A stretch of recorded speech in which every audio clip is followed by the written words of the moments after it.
ఈరోజు ఒక 10 మంది కలిస్తే అందులో ఒక్కరు ప్రభు నమ్ముకున్న వాళ్ళు ఉన్నా, వాళ్ళు 9 మంది ఎటువైపు వెళ్తే వీళ్ళు కూడా అటే వెళ్ళినటువంటి పరిస్థితులు ఈ రోజుల్లోనే. ఒక్క యవ్వనస్తుడు కూడాను సరైన మార్గంలో వెళ్దామని చెప్పినటువంటి వారు ఈరోజు తక్కువ. అల్లరి జనాంగంతో కలిస్తే పరిస్థితులు ఎలాగుంటాయో తెలుసండి, చాలా భయంకరంగా ఉంటాయి.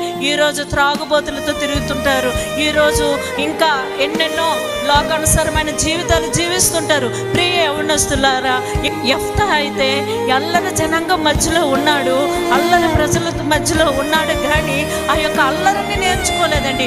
దేవునితో మాత్రమే సహవాసం చేశాడు, దేవునితో మాత్రమే జీవించాడండి.